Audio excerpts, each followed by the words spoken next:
Enel, cadê a luz que não voltou? Socorro estragou os mariscos. E o prefeito tá de mimimi, fazendo um escarcéu perdido. Chegou no Brasil Hezbollah, e o Dino pede os furtos da coroa. Pelo Enem o agro em prantos, porque nas questões verdade apregoa. Marreco chamou de Enem pra bulim gasolina. Dudu e Micheque querendo incentivar o gado atroz, pedindo golpe. Fungo seguiu na missão de barra tributária do Lula. Mas mesmo assim o Senado aprovou e segue veloz. Então o Fufuca segue com invenção. O segundo do ministério não é do esporte, não. Não deve ser prioridade, vai ver, já fez natação. Ele é funcionário público, não é político padrão, mas trabalhou com a Haddad e Weintraub, meu irmão. O Congresso só me dá gastura, de olho nas vitórias do povo indígena. Atitude predatória, ressuscitando o marco temporal. E o milico não desceu, pois o sumiço de armas julgo de menos. Porque depois de tanto tempo aprendemos. Porque depois de tanto tempo aprendemos, milicos podem mais. E seguimos persistindo nos desejos que inteligências na premiação. Se forem artificiais, não ganhem nenhum vintém.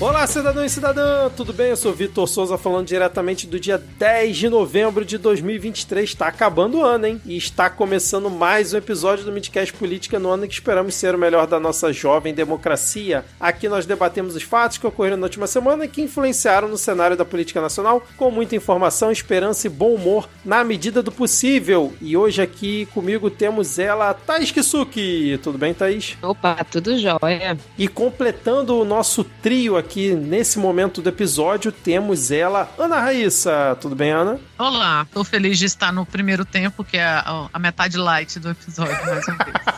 E gravando com Thaís Kisuki, né? E gravando com Thaís. Exatamente. Sim, se preparem. Exatamente. E como disse a Ana Raíssa, estamos aqui no primeiro tempo deste episódio. E aí, a segunda parte do episódio, a gente deixa as bombas para quem grava no sábado. E nesse momento que estamos gravando, estão confirmados para a segunda parte do episódio Rodrigo Hipólito e Diego Schinello e talvez Adi Ferrer. Teve um ouvinte que reclamou, né, que eu fiquei dando esperança no último episódio. A Adi talvez participe. A informação que a gente tem é que talvez a Adi participe. Pode ser que isso mude amanhã. Então, assim, não me culpem, tá bom? Agora, Vitor, a gente tem que tomar cuidado com a saúde mental do Diego, porque ele é o único que não consegue gravar outro dia.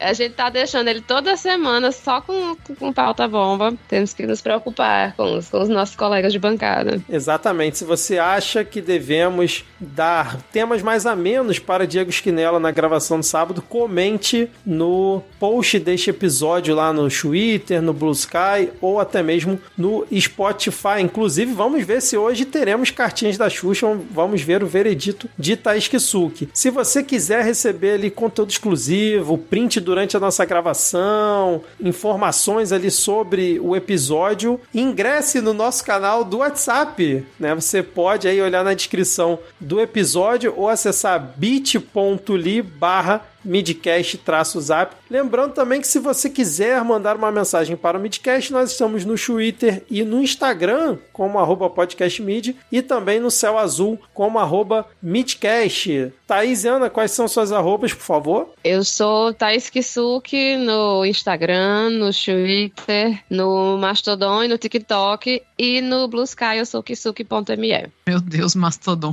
Aí eu sou Ana Raíssa, tudo junto com 2 N's, 2 R's, 2 S's. No 1/3 desses que Thaís tá. Então, Twitter e Blue Sky só. Parem de me seguir no Instagram, gente. Eu não vou aceitar ninguém.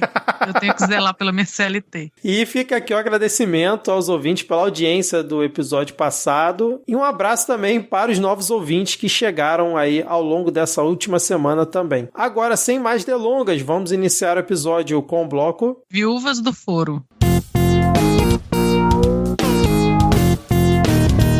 Bom, Thaís e Ana, vamos começar então aqui o nosso episódio falando sobre o nosso brioso exército brasileiro, pois ele decidiu manter o tenente-coronel Rivelino Barata de Souza Batista, ex-diretor do Arsenal de Guerra em Barueri, aquele que a gente comentou nos últimos episódios, né, de onde foram furtadas as 21 metralhadoras. Então o exército decidiu manter ele em funções administrativas no Comando Militar do Sudeste, com sede na capital paulista. E agora vem a melhor parte dessa história, porque o blog da Andréa Sadi apurou que desde a semana passada, este tenente-coronel ocupa a função administrativa no escritório da Diretoria de Fabricação em São Paulo. E aí, o que seria a Diretoria de Fabricação? Ela tem como atribuição planejar e controlar as atividades do Exército relativas à manutenção e modernização e nacionalização de material de emprego militar, como armas e munições, e é o órgão responsável pelos arsenais de guerra do Rio, São Paulo e General Câmara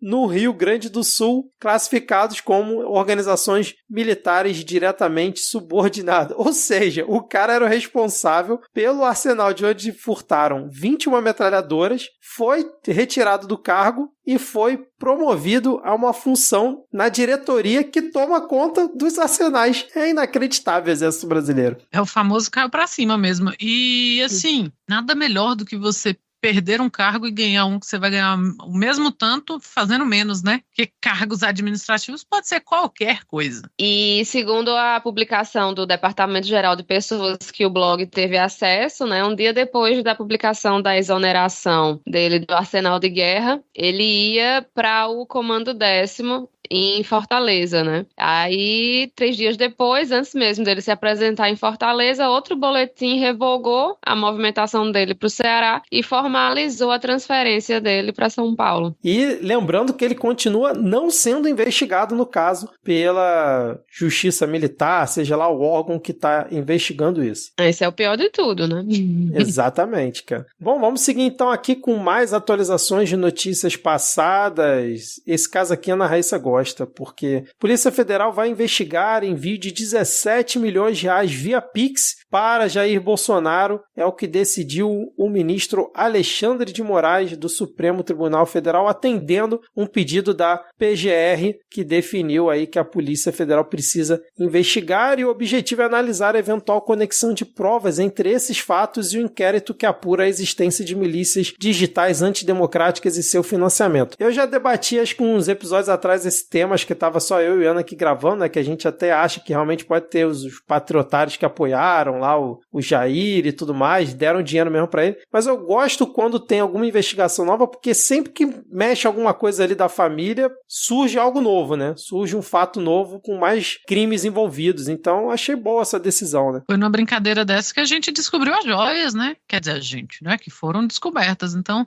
o que será que vem por aí? Pois é, e ele tava lá, né? Juntando Pix de doadores para pagar multas, mas fazendo harmonização facial. Então, assim, onde será que ele gastou esse dinheiro? Exatamente. Então, vamos ver aí se a PF, junto com o AF e companhia, conseguem identificar alguma coisa aí para trazer entretenimento para o jornalismo brasileiro e para os podcasts de política, né, que vivem dessas notícias também. Bom, vamos seguir aqui com mais uma atualização de notícia passada. Na verdade, ela é uma nova informação, né, sobre algo que a gente vem comentando já, sei lá, durante o ano inteiro, que é a delação do Cidinho, porque, segundo ali a coluna do Aguirre Talento no UOL, o tenente-coronel Mauro Cid narrou em sua delação premiada que a ex-primeira-dama Michele e um dos filhos do ex-presidente, o deputado federal Eduardo Bolsonaro, faziam parte de um grupo de conselheiros radicais que incitava o então presidente Jair Bolsonaro a dar um golpe de Estado e não aceitar a derrota nas eleições do ano passado. De acordo com o relato de Cid, esse grupo costumava dizer que Bolsonaro tinha apoio da população e dos CACs para a tentativa de um golpe. Eu acho uma história completamente plausível, porque eu já, inclusive, falei em outros episódios aqui que, para mim, Michelle, ela é meio ali Claire Underwood, ali do House of Cards, ela tá ali, né, com aquela cara boazinha, mas ela ajuda a maquinar as coisas por trás, e o problema é saber se o Cid tem como provar isso, né, porque a gente criou uma grande expectativa nessas delações, né, nessa delação, mas até agora, assim, de concreto, que tenha mudado o curso das coisas, aparentemente a gente não viu muita coisa, né? E eu acho interessante tirar a Michelle dessa posição, que até hoje tem gente que fica assim, mas que dó dela, né? Ai, com o marido assim. E, cara, quem é de Brasília sabe, não é dó não, é de uma família de gente trambiqueira. Essa mulher tá aí porque ela quis. Ela armou pra tá aí. Ela não casou com ele por amor. Desculpa, vocês estão aí com dó de Michelle, sabe? Os filhos dele não odeiam a Michelle por razão nenhuma, porque aí a gente sabe, né? Teve aquela entrevista lá do 04 que ficou bem claro que o 04 não se sente nem da família, tadinho, outro filho da puta. Então, essa ideia de que ela seria uma coitada, de que, sabe, coitada nessa família, se tem, é Laurinha, porque ainda é menor de idade. Então, com certeza tinha, assim, que Eduardo queria um golpe, todos sabemos. Aliás, eu já falei aqui da teoria da minha mãe, de que Jair não acreditava que ia ser eleito, porque isso tudo era uma armação do Flávio. Ela apostava no Flávio. Então, é por aí, sacou? Não vem me dizer que eles não apoiavam, não. Mas se Michelle não queria estar aí nessa rabeira, com certeza. Eu, aliás, acho que o casamento dela acabou porque ele não deu golpe. Certeza. Quem é que ia querer um frouxo, né? Você tá me dizendo que acha que eles estão vivendo só de aparência, Ana Raíssa? E de uma péssima aparência, né? Cada dia pior. Todos os dois, cada dia pior. É verdade. Até ela que era bonitinha, né, menina? Era, menina, se acabou, viu? Mal vestida. Eu achei interessante esse comentário, né? Essa delação aí de Mauro Cid, que parece que Bolsonaro é realmente o João Bobo, assim, que fica filho empurrando de um lado, a mulher empurrando do outro, né? Michelle, assim, toda titereira, né? Comandando as coisas por trás, fazendo os gueri-gueri dela lá, de línguas, mas no fim das contas ela é a mente maligna do negócio, né? Que medo, imagina se fosse Michelle, ela tinha chamado os CAC tudinho, iam criar aí Qual ia ser o nome do grupo terrorista dos bolsonaristas? Nossa, o que não falta é nome brega, né? Eles iam arrumar um nome bem cafona. Tem que ser uma parada assim meio belicista. Patriotas, meio né? Patriotas. Patriotas do... cristãos, patriotas de Deus, patriotas... Pronto, patriotas de Deus, fechou. Mais ou menos por aí mesmo, cara. Vamos ver como é que fica o desenrolar dessa delação, que a gente está recebendo a conta-gotas, né, as informações, mas por enquanto o destino final que a gente espera para Jair e toda a sua turma ainda não aconteceu, né? Inclusive, na segunda parte do episódio, né, o pessoal vai comentar aí sobre algumas movimentações que o ex-fungo presidencial tentou essa semana e, novamente, passou vergonha, né? Bom, vamos aqui para nossa próxima notícia. Eu confesso que eu fiquei feliz de ver a cara de Wassef numa notícia, porque o TJ de São Paulo negou o pedido do advogado Frederico Wassef e manteve a reparação que ele tem que pagar à jornalista Juliana Dalpiva do UOL. A jornalista moveu uma ação civil por ter se sentido ameaçada e atacada em sua honra e imagem profissional pelo advogado em junho de 2021. No ano passado, ele foi condenado a pagar a indenização no valor de R$10 mil à jornalista. Na ação, Juliana Dalpiva informou que doará o valor ao coletivo Favela em Pauta, organização que trabalha com comunicação nas periferias. Então, ele moveu esse recurso, né, contra a condenação por danos morais. Ainda pode recorrer da sentença ao próprio TJ, mas o desembargador já deu o recado, né, na própria decisão dele, falou: alerto que esta presidência não conhecerá de eventuais embargos declaratórios opostos contra a presente decisão, fecha aspas. Que bom, né, ver o Wassef, né, tendo um pequeno prejuízo, né, de R$10 mil, né, coisa pequena para quem vai lá nos Estados Unidos recomprar Rolex, mas é sempre bom, do né? próprio bolso. Exatamente. E ele ainda foi sonso, porque ela falou, mandou uma mensagem pra ela, que o rolê é esse, né? Quando ela lançou. É o podcast? É um podcast, né? Sim, A Vida Secreta de Jair. Falando dos esquemas dele, e recebeu um bilhete simpático de Wassef, dizendo que se fosse na China, você ia sumir e não ia achar seu corpo. E diz ele que isso não é ameaça. Pelo contrário, ele estava defendendo os jornalistas e a liberdade de imprensa. E criticando o comunismo. Então, é muito 1984, né? O cara fala uma coisa querendo dizer outra. E diz que vai recorrer até a última instância. Mas 10 mil pra ela é troco, como disse o Vitor. Quem vai nem sentir, faz esse pix aí rapidinho pra ela. Como diz o Medo e Delírio, né? O grande mal do Wassef é amar demais o jornalismo brasileiro, né? Amar demais a liberdade de imprensa. Exato. Inclusive, Juliana Dalpiva também teve outra boa notícia hoje, né? Porque ela foi indicada, tá como finalista do Jabuti com o livro dela, O Negócio do Jair, a história proibida do clã Bolsonaro. Então, duplamente feliz ela está essa semana. Exatamente. Inclusive, se der tempo, vamos falar sobre o prêmio Jabuti, sobre a polêmica que teve essa semana aqui, antes da gente finalizar esse nosso bloco mais pra frente, se der tempo. Bom, vamos seguir então com a nossa pauta. Agora, novas notícias, hein? Tivemos aí uma cena deplorável, né? Onde uma brasileira foi vítima de xenofobia por uma portuguesa, em que ela disse: vá para a sua terra, sua porca, né? Eu sou, como é que ela falou? Eu sou portuguesa de raça, né? Você que é brasileira, que vá para sua terra, estão invadindo Portugal. Aquele tipo de argumento que a gente já viu em diversas outras situações, né? O pessoal comentar que acontecem, né, em determinados pontos ali de Portugal, essa reação mais violenta. Dessa vez a gente viu acontecendo no aeroporto, que teoricamente, né, é um local em que dizem, né, que as pessoas são, né, tem um nível maior, né? Lembra daquela mulher que falou, né, que o aeroporto estava virando rodoviária porque, né, tinham pessoas que, né, de todo tipo que estavam entrando. Então, assim, num lugar como esse, né, que muita gente considera que seja um lugar mais elitizado, que as pessoas tenham mais respeito pelas outras, a gente vê uma cena grotesca dessa portuguesa praticando xenofobia. E aí a gente teve uma resposta do Flávio Dino em relação a essa situação. Ele estava participando, né, ali de um evento, e aí ele comentou sobre essa questão do caso que aconteceu no aeroporto. Ele disse o seguinte, ó: bom, se for isso, nós temos direito por reciprocidade, porque em 1500 eles invadiram o Brasil e nós estamos de acordo. Concordo até que repatriem todos os imigrantes que lá estão, devolvendo junto o ouro de Ouro Preto. E aí fica tudo certo. A gente fica quite. Rebateu Flávio Dino. O ministro tuiteiro, né? Argumentos do Twitter. Exatamente o que eu pensei. Flávio Dino tá passando muito tempo no Twitter. Homem de Deus.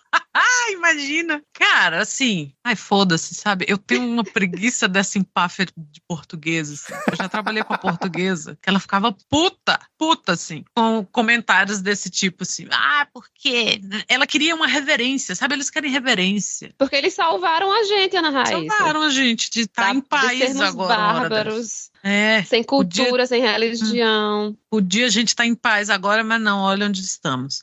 E, cara, é uma empáfia que, assim, não sei, né? Dá vontade de dizer qual é o lugar de Portugal na Europa para eles se tocarem. Porque, assim, eu sou uma portuguesa de raça. Palmas, não tem raça a cavalo, a senhora se enxergue.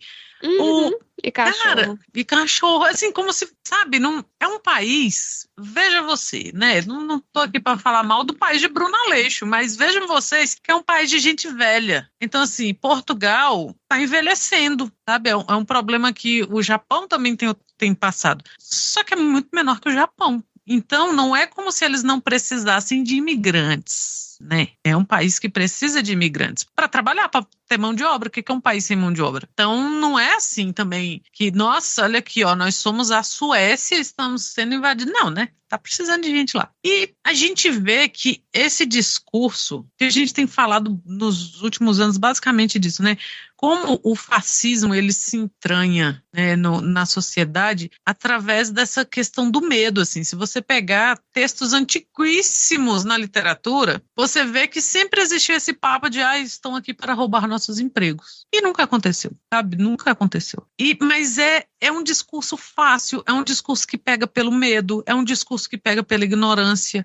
Que é isso? Você apontar raça, você apontar um direito hereditário, sei lá, porque eu sou portuguesa ou porque eu sou europeu, ou você tem mais direito ou menos direito àquele lugar, sabe? Às vezes você não sabe nem com quem você está falando, assim. Às vezes a pessoa é brasileira, mas é portuguesa, sabe? Assim, são camadas de ignorância, mas que tem sido muito mais comum agora. Tem a questão dos estudantes, acho que em Coimbra, que foram apedrejados. Não, minto. Na Universidade de Coimbra colocaram um balde cheio de pedras no meio e um cartaz que são pedras para serem jogadas em brasileiros. Então, essa xenofobia ela está muito presente, né, em Portugal. E como toda xenofobia, ela não faz o mínimo sentido. Eu, que sou da área de linguística, eu acho muito engraçado que o português ele tem dois humores, assim. Ou ele acha que o que a gente fala não é português e foda-se a gente, ou eles acham que não, a gente deve a nossa língua a eles, porque o que a gente fala é português. Então nada disso faz sentido, sabe? Por um lado eles querem imigrantes lá para fazer o trabalho que eles não querem fazer e que eles não podem por ser uma população envelhecida, e de outro lado eles não querem ninguém lá. Não, volte para a sua terra, sabe? O papo mais absurdo, volte para a sua terra. Porra, e aí, por outro lado, o mundo globalizado.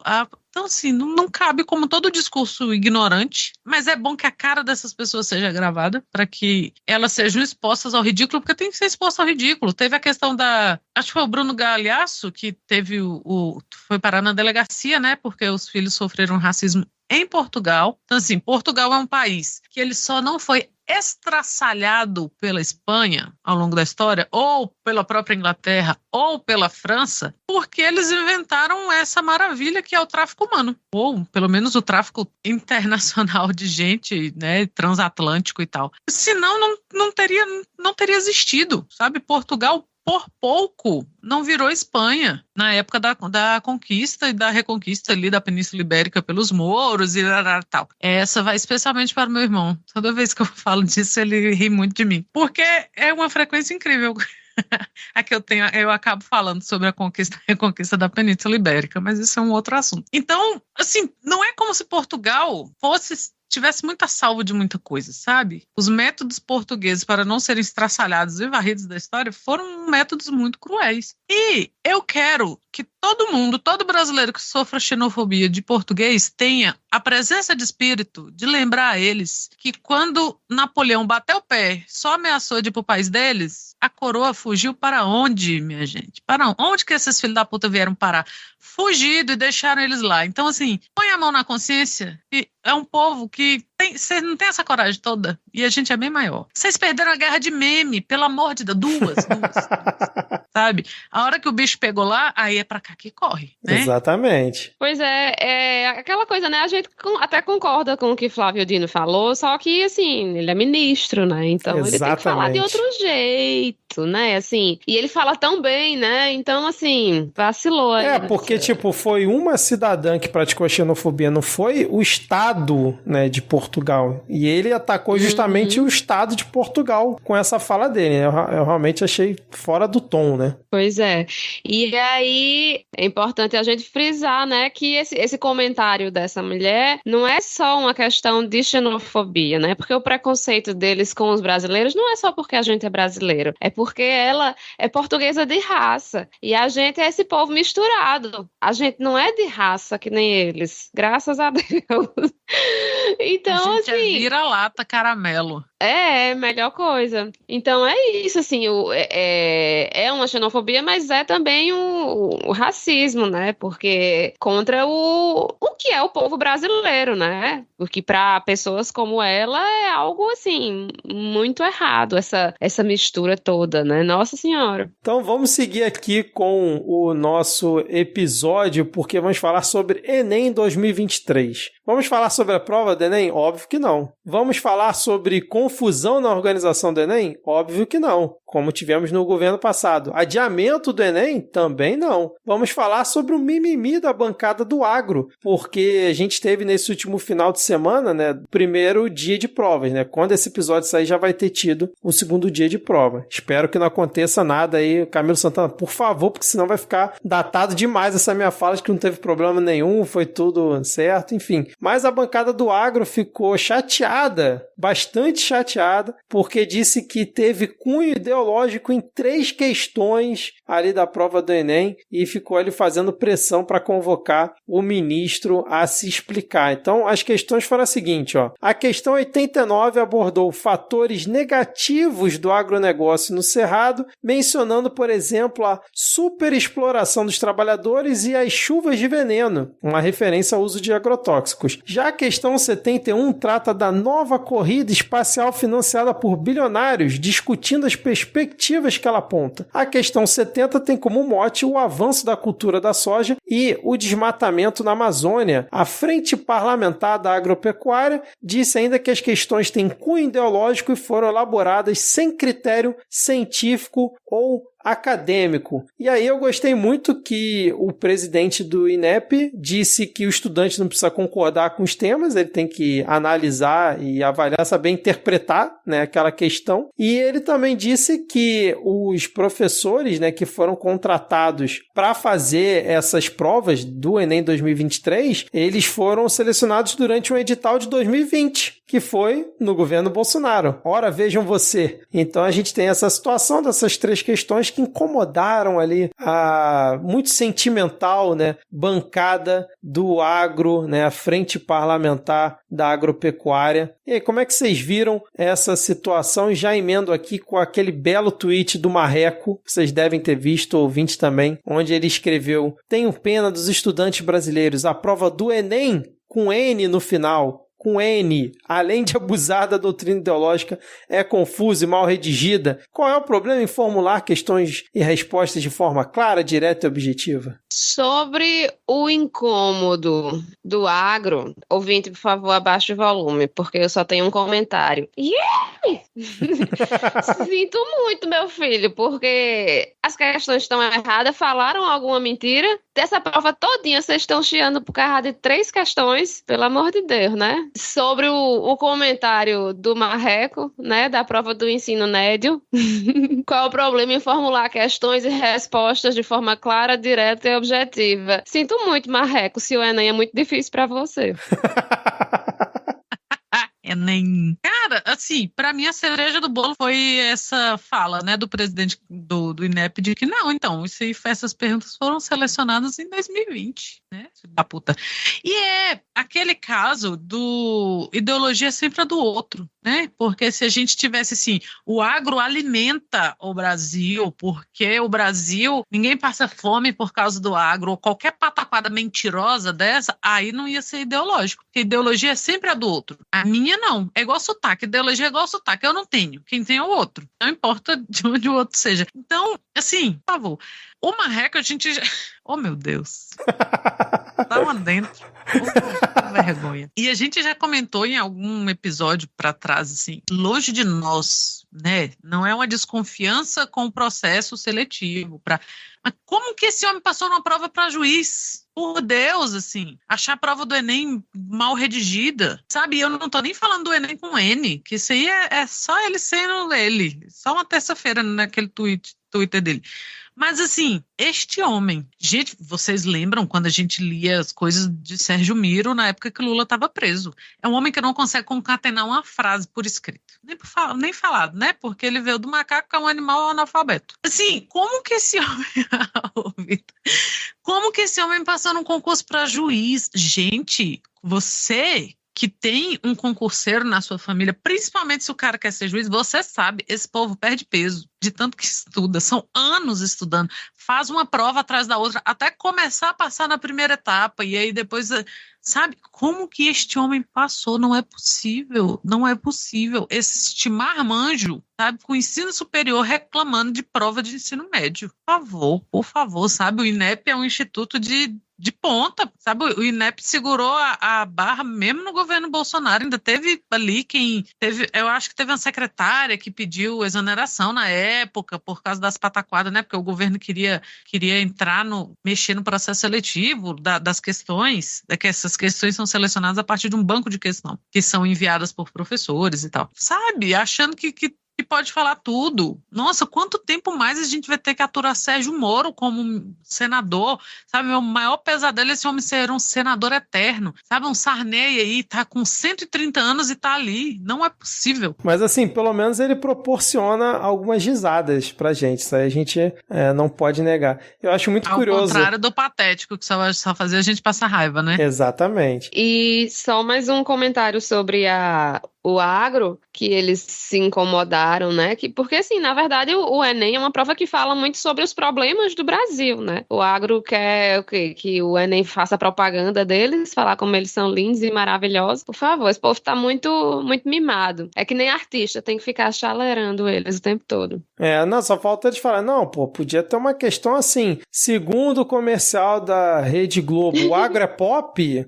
Então, discorra sobre, pô, pelo amor de Deus, né, cara? Então, assim, pera lá, chega de frescura e de mimimi, vão ficar chorando até quando, né? Uhum. Bom, vamos seguir aqui para mais um tópico, porque apesar de não termos aqui nenhum especialista em economia, vamos tentar comentar um pouco sobre a aprovação da reforma tributária no Senado, uma aprovação que muitos estão considerando histórica, né? Pois a reforma tributária já é aguardada há décadas aqui no Brasil. Quem é mais à esquerda não está considerando nada histórico, está falando que essa continua sendo uma reforma neoliberal e tudo mais, mas a questão é que foi aprovada a reforma e agora o texto vai retornar para a Câmara porque tiveram alterações do que havia sido aprovado por lá. Então, assim, eu vou tentar fazer um pequeno resumo aqui dos principais pontos, aí depois a gente comenta alguma coisa. Então, assim, a ideia na reforma, né, do jeito que foi aprovada, é substituir 5 tributos pelo famoso IVA, que eles estão chamando de IVA Dual, porque vão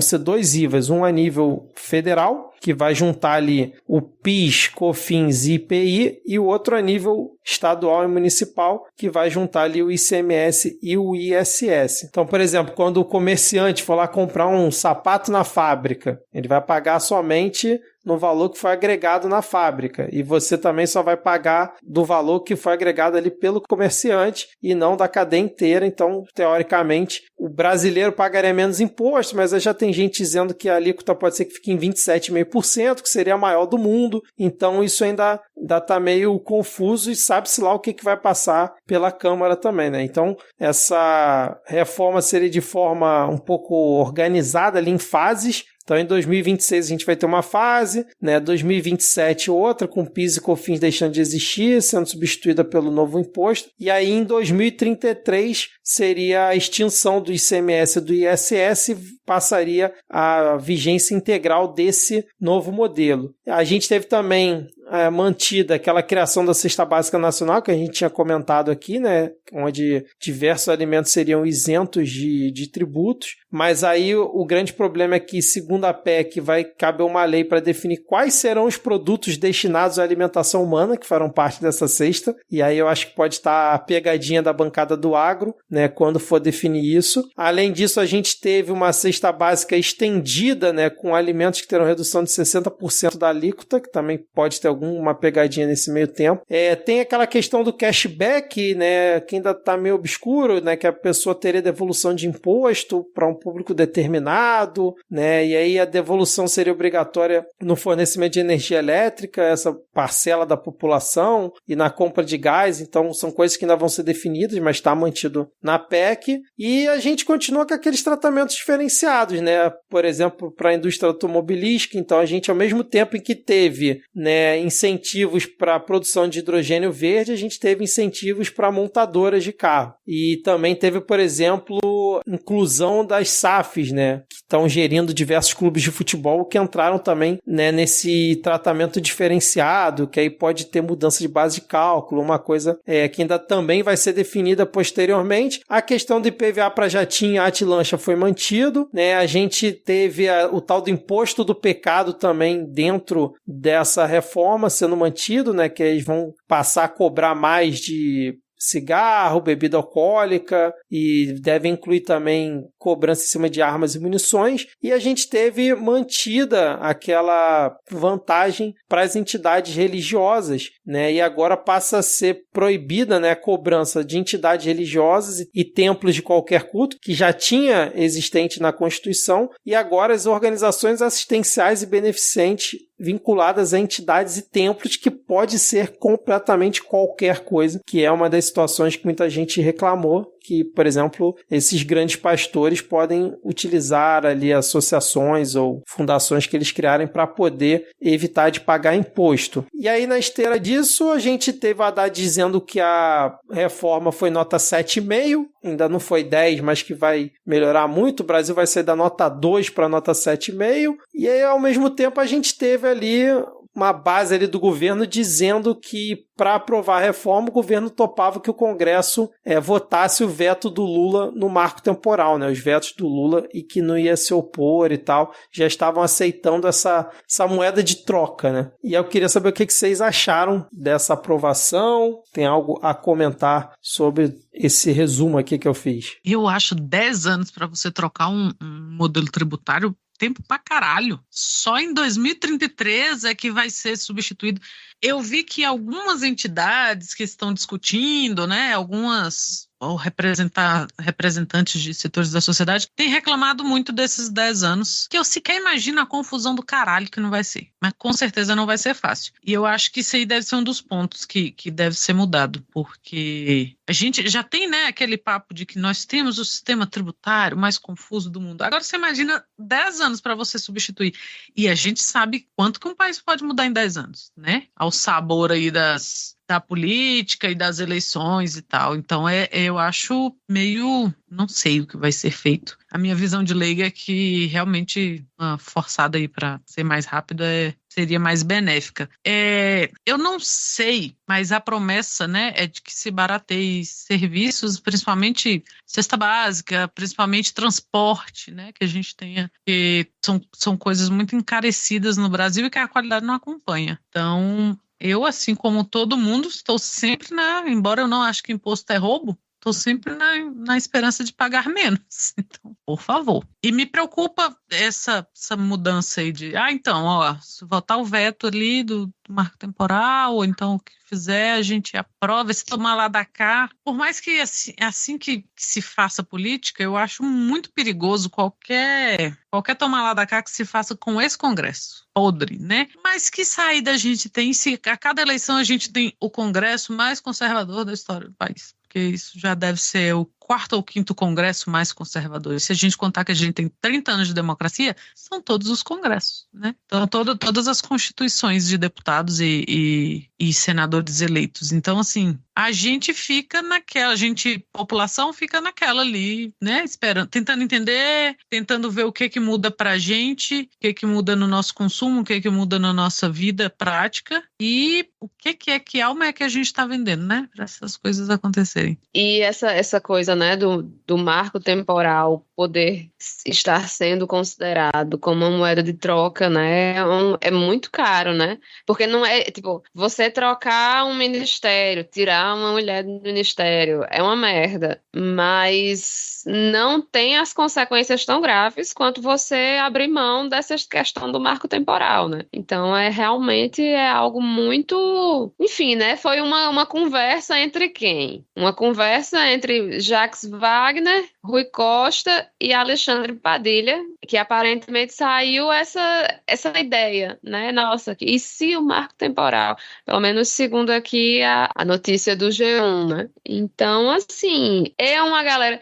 O Haddad eu não sei, mas, assim, Rui Costa, Padilha e Jacques Wagner são pessoas, assim, que eu não espero que defendam pautas ambientais, identitárias, etc e tal, né? Então, assim, meio perigoso, assim, acatar muita coisa que venha desse grupinho. As igrejas, obviamente, se beneficiaram porque... Isso foi, com certeza, uma das moedas de troca, né, das quais o governo se fez valer para conseguir que esse projeto fosse aprovado, né, dando mais uma benesse aí, ou para associações relacionadas a igrejas, ou não tocando no benefício das igrejas, de que mesmo as mais milionárias não pagam nenhum imposto, às vezes tem até dívidas trabalhistas perdoadas, né, como vimos recentemente. Isso é algo assim que com esse congresso que a gente tem coisas assim que o governo está sequestrado e o governo é refém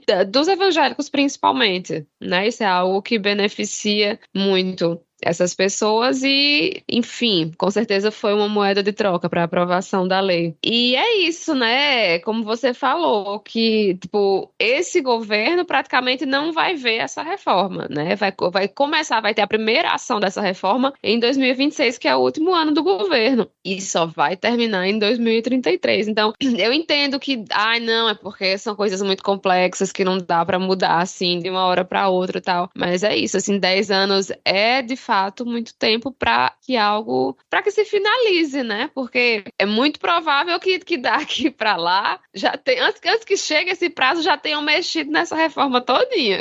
Não duvido que isso pudesse acontecer. O meu maior medo são sempre esses projetos de lei complementares, que é realmente quem, vamos dizer assim, regulamenta como vai funcionar no dia a dia. Por exemplo, o conselho que vai definir a distribuição dos impostos estaduais e municipais, né? Vai ter ali uma proporcionalidade entre os estados e tal, mas a confusão que eu imagino que vai ser as decisões desse conselho, posso estar completamente errado, mas quando envolve a principal fonte de arrecadação desses municípios e estados, vai gerar muita confusão. Mas assim, os governadores apoiaram, os principais prefeitos apoiaram, a mídia apoiou bastante, então assim, é meio que uma reforma tributária meio que, não vou dizer de consenso, né, porque como eu falei, tem muita gente à esquerda que não concorda com vários pontos, acha que o governo cedeu muito e ganhou pouco com essa reforma, e obviamente a galera da oposição tá com um monte de falácia, dizendo que o brasileiro vai pagar mais imposto, a cesta básica vai ficar mais cara, esse tipo de coisa, né, para tentar atacar, mas eu também acho que o governo não vai conseguir talvez colher muitos louros dessa reforma, que realmente, se aprovada, principalmente no primeiro ano do governo Lula, é realmente um fato muito importante, porque é uma reforma que está sendo aguardada há muito tempo, apesar, como vocês falaram, ainda vai demorar para efetivamente ser implementada. Era uma coisa que muita gente esperava, mas eu não sei se o governo vai conseguir, por exemplo, colher algum fruto disso depois de ceder tanto para poder aprovar essa reforma, né? Tá arriscado o Arthur Lira ainda bater no peito e falar que ele que aprovou tudo, ele que organizou tudo quando passar pela Câmara. Então, vamos ver como é que vão ser os próximos capítulos, mas o que eu gostei mais foi o Bolsonaro passando vergonha, mais uma vez, que ele tentou se movimentar ali, articular uma oposição, vamos barrar isso e aquilo, não adiantou de nada, foi aprovado da mesma forma, ele só ficou de cara aí na história, tentando interferir e acabou passando vergonha mais uma vez.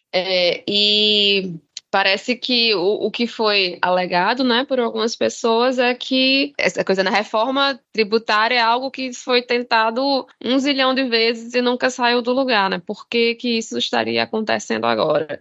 E teoricamente seria porque os políticos, como um todo, assim, chegaram à conclusão de que do jeito que tá não dava mais para ficar e tem que mudar. Então é como se todo mundo tivesse de fato, assim, meio que concordando, ok, tem que mudar. Quero fazer um comentário antes da gente passar para o próximo tópico sobre essas mensagens do Jair, trocadas entre o Jair e o Nelson Trade, né?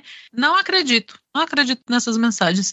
Piamente, eu não acredito nessas mensagens. Porque você veja, não tem um erro de português que o Jair mandou. Gente, por favor. Ana Raíssa, leia para os ouvintes, por favor, porque, né, foi até a gente viu aqui na divulgação de um tweet do Tesoureiros que parece que o Nelson Trade estava lá no plenário, né, enquanto estava rolando a votação, lendo uma mensagem do Jair Bolsonaro. Que está nomeado, né, JMB, e aí a primeira mensagem está cortada pela tela e termina assim com levamos água para o Nordeste, que é uma narrativa que eles estão querendo colocar, né? De que o Jair levou água para o Nordeste, que o Lula tinha secado o Nordeste, essa palhaçada toda. Prossegue uma mensagem que seria do Jair. Lula hoje aterra os canais de transposição e ressuscita o carro-pipa. Ponto final na mensagem do WhatsApp. Trade, você amanhã será decisivo para derrotarmos a reforma tributária com iniciais em maiúscula.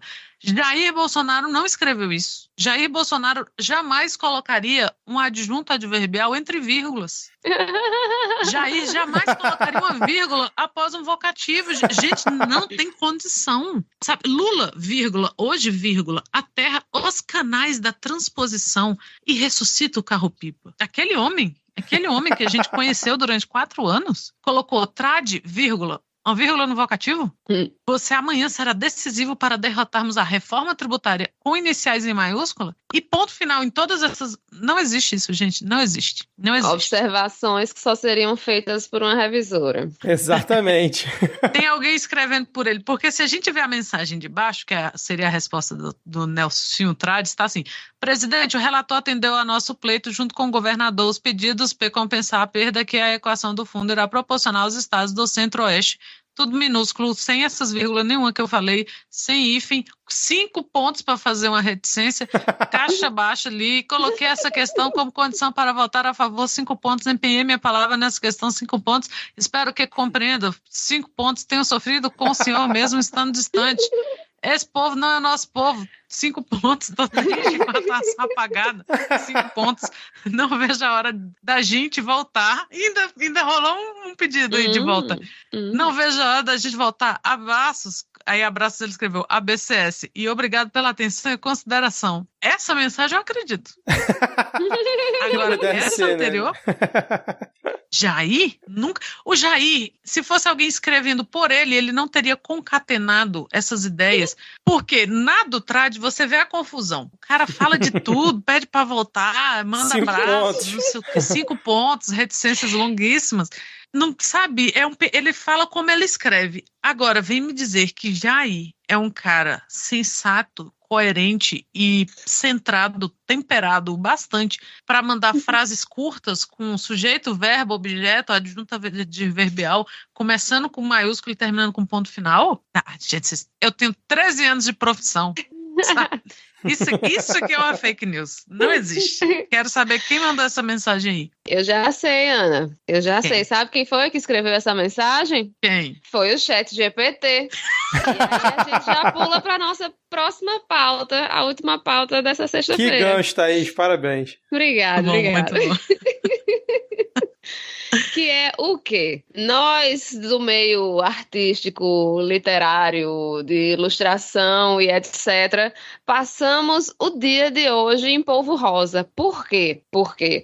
Porque o livro Frankenstein, do Clube de Literatura Clássica, estava entre os finalistas do prêmio Jabuti, que é o maior prêmio do livro, da literatura, da leitura do nosso país. na categoria ilustração. Então, o que aconteceu, né?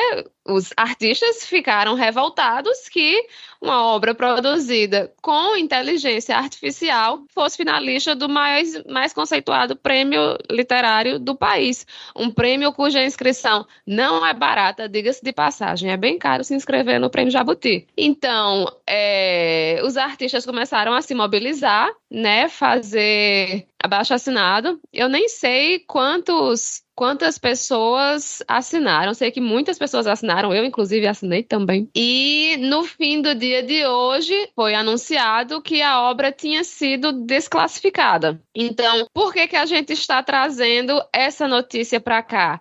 É porque nós somos ludistas e queremos destruir a máquina. Não é por isso. É porque essa é uma discussão, essa questão do uso da inteligência artificial tem sido algo muito falado nesse meio criativo como um todo, né? Pessoal que escreve, pessoal e a gente assim dessa área específica da ilustração, da animação, que é uma área que não é fácil assim se viver disso, né? De ilustração, enfim, é uma área assim que tem pouco organizada de modo geral, né? Enquanto sindicatos e coisas do tipo, essa coisa da inteligência artificial é algo que a gente tem visto com muito, né? A gente viu agora o que aconteceu em Hollywood, né? As greves que têm acontecido justamente por causa desses usos de tecnologias que vão acabar precarizando o nosso trabalho. Então, essa discussão sobre inteligência artificial é uma discussão sobre precarização do trabalho e como nós, enquanto artistas, temos que nos organizar para garantir os nossos direitos. E o artista que usou a inteligência artificial estava se valendo, né, da mobilização para fazer deboche. Que ele adorava ver as pessoas esperneando. Quem está esperneando agora, bitch? Né? Porque ele adorava ver as pessoas esperneando e tal. E assim, não é impossível que a gente tenha falado de literatura, eu tenha falado de literatura com alguém nos últimos 2 anos e a pessoa não tenha me visto falar mal dessa editora. É uma editora que começou como um clube do livro, voltado à literatura clássica. Eles são bolsonaristas, não é isso? Sim. É uma ótima ideia quando você não sabe que eles são muito olavistas, assim, dos fundadores terem sido alunos do Olavo e blá, blá, blá. E, assim, a gente sabe, né? Rodrigo já trouxe um pouco dessa discussão aqui de como o fascista adora um clássico. Né? Então tem essa discussão aí, porque, né? Clube de literatura clássica. E aí esse clube de literatura começou com essa visão, né? Com esse recorte de só ser livro clássico, e eles começaram a produzir os próprios livros. Então, acho que até a tradução é original. No caso do Frankenstein, né? Que é um livro que tem 200 anos já. Então ele tem algumas traduções já para o português.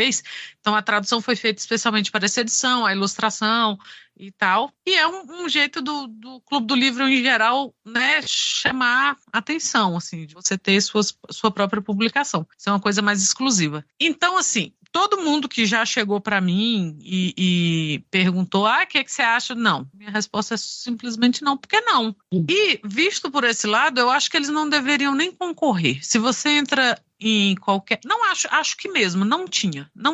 Tá na hora de golpista parar de ser, sabe, levado na manha. Não tem que ser levado na manha. São golpistas. Você vai nas redes sociais das pessoas, inclusive desse ilustrador, e tem referências ao fascismo, sabe? Tem pedido que se feche o STF. Não devia nem estar participando. Por isso, sabe? É o Brasil paralelo dos livros. Eles só têm mais qualidade que isso porque não são eles que escrevem os livros. E visto pelo lado da ilustração, assim, péssima, pelo amor de Deus. Aí o André Dahmer, meu Deus, foi lá falar que ele foi um dos que votou a favor, mas ele não sabia que era feito com auxílio de inteligência artificial. E tá na hora de saber. A gente não pode deixar passar. Eu não gosto, então eu vou fingir que não acontece. Acontece. E assim, tétrica, uma capa horrorosa, uma capa feia. Não é porque é feito por inteligência artificial, sabe? Uma coisa muito enfim. E não tem, cara, a gente tem que ficar de olho o que a gente está consumindo, né? Eu já falei que eu não gosto dessa palavra para quando se fala de arte e tal, mas o que eu estou comprando? Para onde está indo? O meu suado dinheiro num livro caríssimo, que é um livro caro, é livro de capa dura, geralmente é mais caro, um livro que tem uma tradução exclusiva para aquele clube, é uma coisa mais mais cara. Para olavista, para bolsonarista, com quem que eu vou trocar ideia sobre isso, sabe? Não dá pra gente fechar os olhos pra isso. Não dá pra gente... mas eu gosto de literatura clássica. Não estamos falando que não é pra gostar, pelo contrário. Mas assim, né, pra onde que tá indo dinheiro?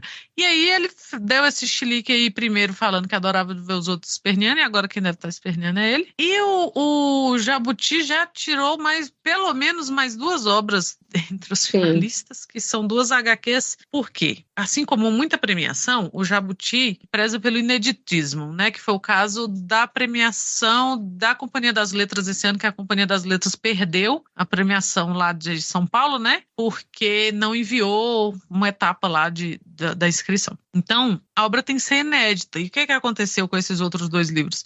Eles já tinham sido publicados por outra editora e um deles, inclusive, já tinha sido finalista da Jabuti. Gente, pelo amor de Deus, não trabalhem assim, a internet está de olho, sabe? Um prêmio da importância do Jabuti cair numa dessa. E aí, né, a gente abriu os olhos, o que o Thaís falou, é caríssimo para se inscrever, caríssimo. Eu acompanhei mais ou menos o processo do Lucas, né, ano passado, que ele foi a Plutão, que era a editora dele, que era uma editora, que é uma editora independente, assim. Foi um investimento que a Plutão fez na inscrição do Lucas. E é um investimento financeiro. E aí, para você ir lá receber, tem gente que ganha o prêmio e não recebe na hora, porque não tinha dinheiro para ir para a premiação. Você só ganha depois que você ganha. Antes, ninguém vai pagar para você ir lá correr, sabe? Então é um investimento financeiro. Alguém fez um investimento financeiro numa obra que sabia que não era, ou em 2 que sabia que não era daquele ano ali, que não era inédita, e o outro fez sabendo que era uma coisa feita por inteligência artificial. Inteligência artificial é roubo de criatividade, não existe. A inteligência artificial ela tem que funcionar,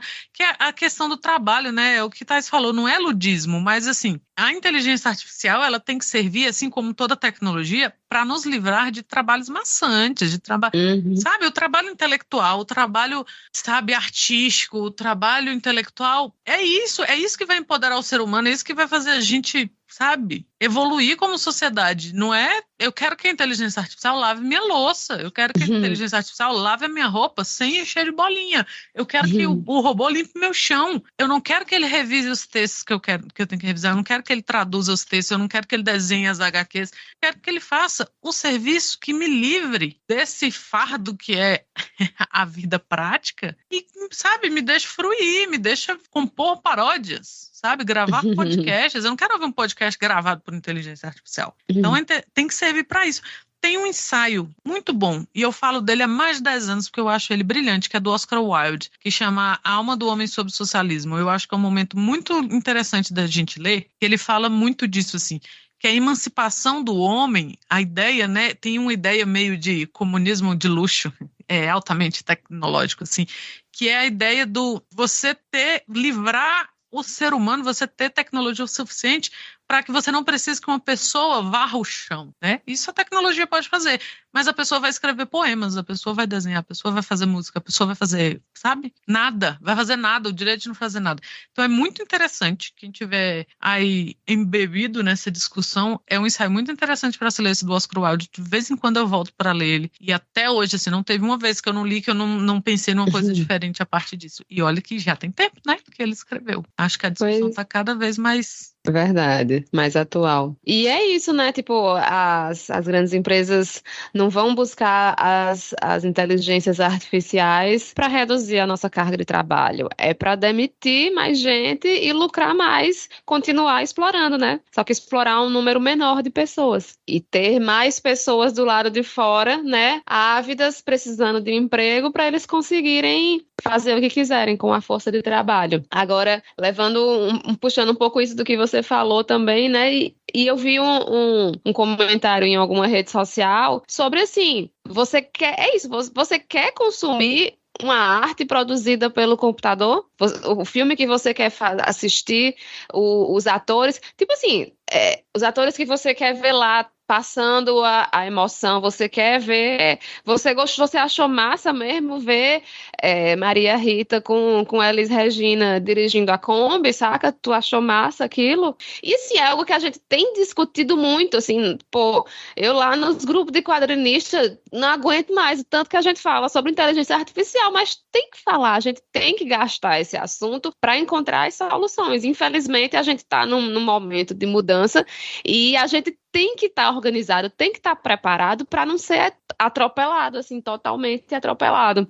Inclusive, isso me lembra um pouquinho a discussão do que foi a pop art, né? Que era aquela coisa assim, você virar um mictório, um mijador de cabeça para baixo é arte, não é? Essa latinha aqui é arte, não é? São discussões que valem a pena ser discutidas, mas até a pop art foi pensada por um ser humano. Um ser humano que queria, que não criou aquilo porque ele queria ter menos trabalho ou não, criou aquilo para fazer a gente pensar, né? Pensar sobre a arte, sobre a produção artística. Então, assim, eu acho que são coisas que são diferentes e a gente tem que tomar cuidado, assim, para não chegar se arreganhando todinho para a tecnologia, né? E depois se dar mal por causa disso. E só um último comentário. Primeiro, Pobre de Mary Shelley, né? Tá sendo publicada por bolsolavistas. E segundo, que ironia que essa questão toda se voltou em torno de Frankenstein, que é um monstro criado de diversas partes,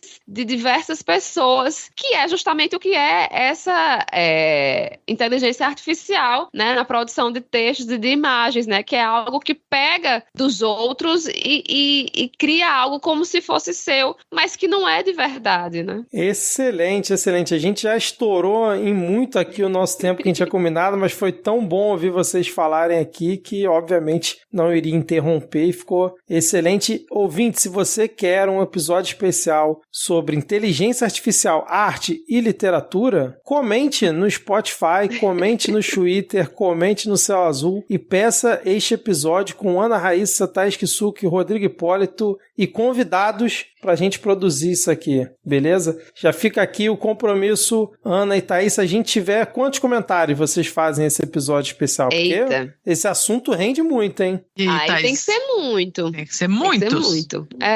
Olha o trabalho. Se esforcem. Se esforcem bastante, depois a gente diz se chegou na meta. Eu ia dizer uns 100, viu? No mínimo, né? No mínimo. Com certeza. A gente tá penando aí pelos 30, mas isso. Pra ter esse episódio especial, vocês já tiveram uma palhinha aqui do que seria esse debate com a bancada aqui do Midcast falando sobre isso, né? Então vamos encerrar por aqui a nossa participação. Thaís, teremos cartinhas da Xuxa hoje? Teremos cartinhas da Xuxa porque batemos a meta. Olha... Teve ouvinte que comentou umas 3 vezes no post. Olha aí, ó. Mas batemos, então de parabéns. Mas pro episódio especial que a gente tá fazendo aqui, não vale isso não. Tem que ser um comentário só por pessoa. Únicos. Não vem com essa não, tá? Então, vamos entregar aqui, passar o bastão, né, para Rodrigo, Diego e talvez Ad Ferrer, né, para o segundo bloco deste episódio, e a gente volta no final com as cartinhas da Xuxa aqui, nós três reunidos, lendo os comentários dos ouvintes, beleza? Então, até daqui a pouco. E aí, está curtindo o episódio? Então bora fortalecer o Midcast, um podcast independente que conta com você para seguir trazendo informação, análises e aquele bom humor semanal com direito às paródias que muitos amam e os errados odeiam. Para isso, existem várias maneiras de dar aquela moral pra gente. No PicPay, basta procurar por Midcast Política e escolher um dos nossos planos, ou então utilizar a nossa nova opção que é pelo Apoia-se. É só acessar apoia-se/Midcast e selecionar o plano que melhor encaixa no seu bolso. Vou repetir, apoia-se/Midcast. Se você já nos apoia no Padrim, pedimos gentilmente que migre para o Apoia-se, que também oferece as mesmas formas de pagamento. E tem o Pix também. A nossa chave é podcastmid@gmail.com. Se puder, ativa o Pix recorrente e bora juntos todo mês. O seu apoio é crucial para a continuidade do Midcast Política. Aos que já nos apoiam, nosso muito obrigado. Valeu!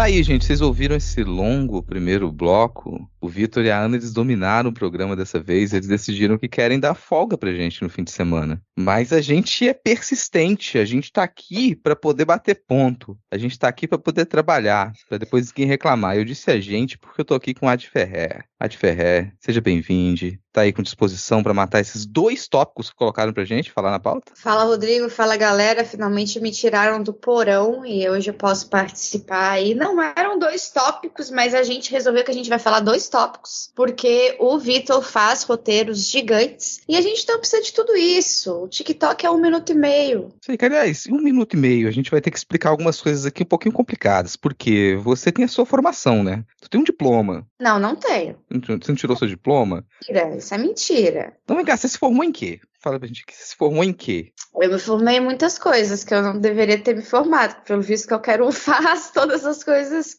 que eu tenho formação. Mas eu tenho bacharelado em jornalismo, especialização em relações internacionais e cinema e produção audiovisual. Essa especialização em relações internacionais, não, o jornalismo não conta pra nada, o jornalismo esquece, o jornalismo tá em decadência, o jornalismo lixo, né? Mas essa formação em relações internacionais, eu acho que nos últimos tempos ela não tem sido muito útil, né? Porque, assim, a realidade tem atropelado a área de relações internacionais e hoje a gente tem uma notícia pra comentar que a gente se esforçou muito pra entender, a gente procurou referências, a gente tava lá lendo os fios do xadrez verbal e ouvindo Petit Jornal e nada, cara. A gente continuou sem entender. Então, dentro das atualizações aqui do conflito Israel na faixa de Gaza, né, a invasão de Israel na faixa de Gaza, a gente vai ter que comentar uma descoberta de uma célula terrorista prestes a cometer atentados contra a comunidade judaica no Brasil, uma célula do Hezbollah, que é um grupo militar, um grupo considerado como grupo terrorista por diversos países e que está sediado no Líbano com grande apoio do Irã e do Catar, né? Então, esse grupo, ele tem células e se espalha pelo mundo, não só no Brasil. Estão espalhados, se a gente resolver se esforçar, a gente encontra. E a inteligência de diversos países sabe disso. Então vamos ser inocentes de que é uma coisa que ninguém sabe, que eles estão por aí. Mas essa semana a gente teve a prisão de alguns elementos brasileiros que foram cooptados pelo Hezbollah e supostamente, a partir de informações da inteligência de Israel e da inteligência dos Estados Unidos, eles estavam prestes a cometer atentados no Brasil contra grupos de judeus.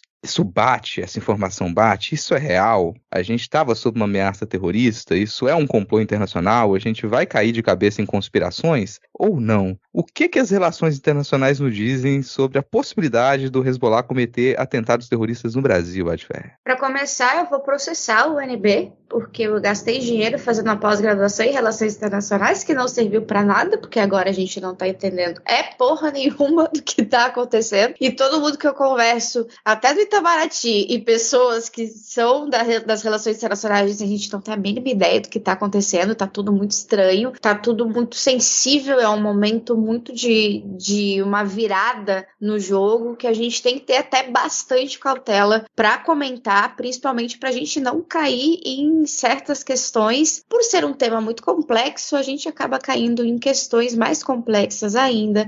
Isso vira um bolo que ninguém consegue terminar a discussão. Mas a gente está aí há 1 mês já nesse conflito entre Israel e Hamas, né? E tudo isso começou naquele dia 7 de outubro, que foi emblemático porque teria sido um ataque do Hamas contra uma rave, mais de 1.000 pessoas morreram, etc., incluindo brasileiros. Essa semana, no entanto, a gente viu imagens que seriam de helicópteros do exército de Israel atirando nas pessoas da rave. Então, como numa guerra a primeira coisa que morre é a verdade, toda vez que a gente recebe uma informação, a gente tem que receber ela com um pouquinho de cuidado e crítica. Um outro exemplo é essa questão dos terroristas do Hezbollah, dos supostos terroristas do Hezbollah que estariam articulando um atentado no Brasil contra prédios judaicos. Para começar, você falou brilhantemente que eles são bancados pelo Irã e eles, diferente de outros grupos terroristas, eles realmente não fazem nada sem o aval do Irã. Então, o Irã aceitar um atentado no Brasil, sendo o Brasil o seu maior, se não o único apoiador no Ocidente, né, o único dos grandes, digamos assim, parece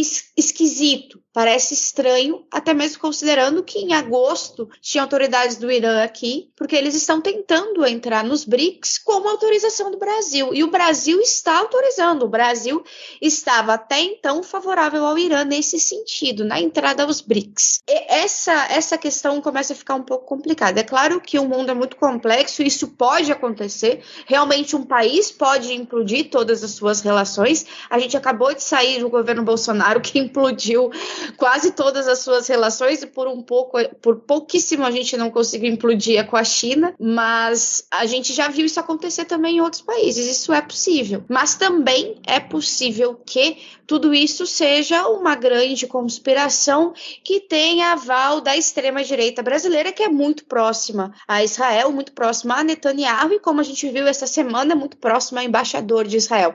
Tanto era com o antigo, que era amigo de Jair Bolsonaro pessoal, esse novo também parece ser muito próximo a ele. E eles têm, o bolsonarismo tem também um histórico de desvirtuar a realidade, utilizando máquina pública não apenas por estar ali, por ser gerente daquela máquina pública, mas porque pessoas que participam dessa grande conspiração fazem parte dessa grande seita que é o bolsonarismo. Então é um momento muito complicado e é um momento que não tem muita saída para o Itamaraty, a não ser ficar quieto. Eu acho que esse posicionamento do Itamaraty está correto, porque se for para um lado o bicho pega, se for para o outro lado o bicho come, e a gente não tem o que nos faça, que nos force a entrar em lado de conflito. E é como o cenário internacional compreende como um conflito hoje, não necessariamente como um massacre, e isso a gente pode debater depois. Apesar das minhas convicções pessoais, tenho certeza que rola um genocídio, mas a comunidade internacional vê hoje como um conflito. E assim, claro, o Brasil ele é um apoiador do Irã para a entrada nos BRICS, isso já é um ponto para se discutir,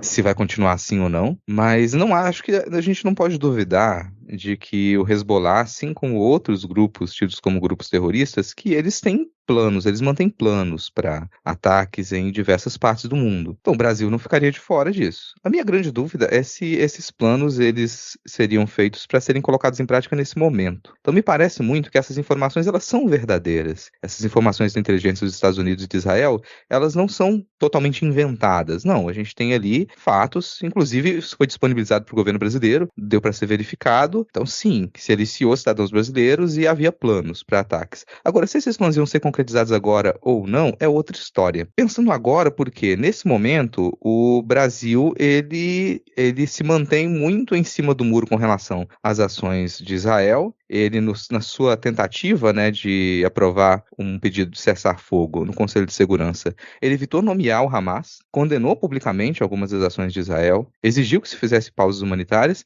Então, nesse momento, o Brasil ele pode ser lido internacionalmente como um país que ele não aprova as ações de Israel. É um país que ele preza ele sempre defendeu a solução de 2 estados. Então é um país que reconhece a Palestina. Nesse sentido, me parece pouco provável que países como o Irã, o Líbano, o Catar, a Arábia Saudita, me parece pouco provável que esses países eles queiram um conflito diplomático com o Brasil. A gente tem aí alguns outros países que poderiam ser alvo nesse momento. Agora, você perder um país que lutou no Conselho de Segurança para que se aprovasse uma pausa humanitária, para que Israel parasse de bombardear a Palestina, não parece fazer muito sentido, né? Não parece fazer muito sentido. E Israel sempre usou o seu serviço de inteligência, a formação que eles dão, eles vendem muito material de segurança também, de vigilância pelo mundo. Isso é uma das formas de Israel ter um soft power ali, né? Mantém a venda desses equipamentos de segurança, de vigilância, mundo afora, dá formação para grupos, para militares, tem contato com os militares de outros países. Então essa é uma das armas diplomáticas de Israel.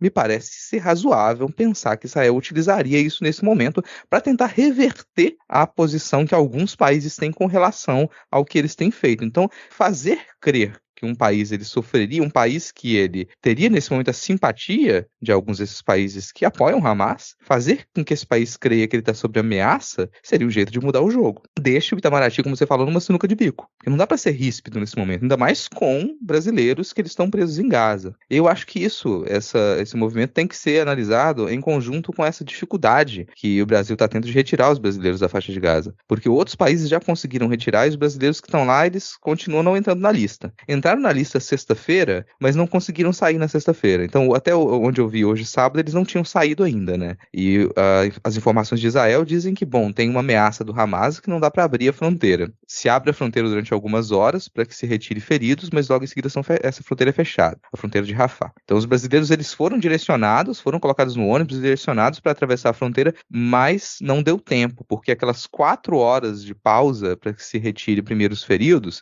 é um tempo muito apertado para se verificar todo tipo de gente, todas as informações, toda a documentação, para saber se quem está saindo tem realmente, está na lista para sair. Isso não é alguma coisa rápida nessa situação. Ok, mas a gente não entrou em diversas listas, outros países e os países que dão apoio a Israel conseguiram retirar os seus cidadãos e os países que não dão um apoio explícito a Israel não conseguiram. E o Brasil, nesse sentido, é considerado por Israel um país opositor, um país que não apoia, está no grupo de países que não conseguiram retirar os seus cidadãos. E isso fica cada vez mais explícito e torna esse jogo diplomático mais ruidoso, que chega um momento em que a diplomacia do Brasil ela é instada a reagir de modo mais firme, né? Porque depois de 7 listas dos cidadãos brasileiros continuarem lá, sem ter nenhuma razão para mantê-los, sem ter nenhum ataque explícito que aconteça na região de Rafah, que é a fronteira com o Egito. E aí? Pois é, e vale ressaltar que nessa questão toda política, às vezes parece que é óbvio a gente dizer que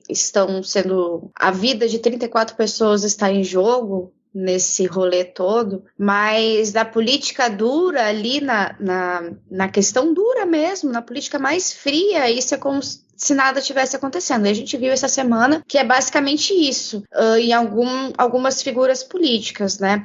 O Bolsonaro e o bolsonarismo têm tentado utilizar essa questão para politizar em cima, para capitalizar em cima, como se o Bolsonaro tivesse ido pedir para o embaixador de Israel para liberar o pessoal da faixa de Gaza. O problema é que não é só Israel que você precisa ter um contato quando você vai fazer esse tipo de negociação. É Israel, é o líder do Hamas, eu lamento dizer, mas a diplomacia é isso, você tem que conversar com líderes de grupos que muitos consideram terroristas, lamento, é a vida, e isso nosso diálogo com o líder do Hamas está sendo intermediado via Qatar, ou seja, a gente já tem mais um país aí para poder fazer negociação para que eles negociem por nós, e ainda as autoridades de Israel, Egito e o Hamas. Então, assim, é completamente fora da casinha e é cruel o quanto a política brinca com vidas.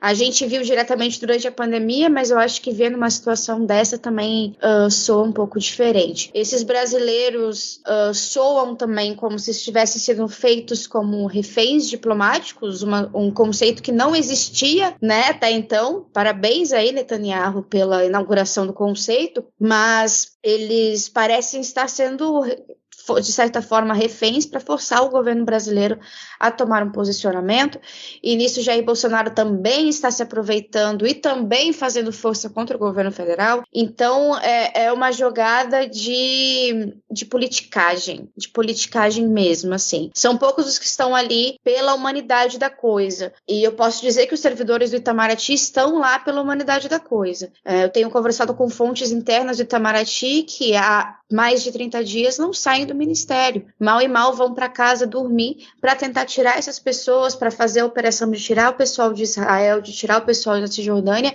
e de fazer essa negociação do pessoal com a faixa de Gaza. Então, essas pessoas, esses servidores, que muitos são anônimos, esses são os verdadeiros heróis da situação toda. Porque esses estão ali na lábia, conversando, trazendo diversos tipos de resoluções para chegar em um caminho. E eu espero que quando a gente lance esse episódio, os brasileiros já estejam, pelo menos já tenham passado a fronteira com o Egito, porque parece que a gente está gravando hoje, sábado 11 de novembro, parece que a previsão dessa vez, de novo, é amanhã, domingo, 12 de novembro. Assim, isso faz a gente pensar que há uma possibilidade real de que o Brasil, depois de conseguir retirar os seus cidadãos da faixa de Gaza, de que o Brasil ele se torne mais ríspido na sua diplomacia com Israel. Não sei se chegaria a cortar relações com Israel, mas isso que você comentou da embaixada de Israel supostamente mandar um convite para o Bolsonaro,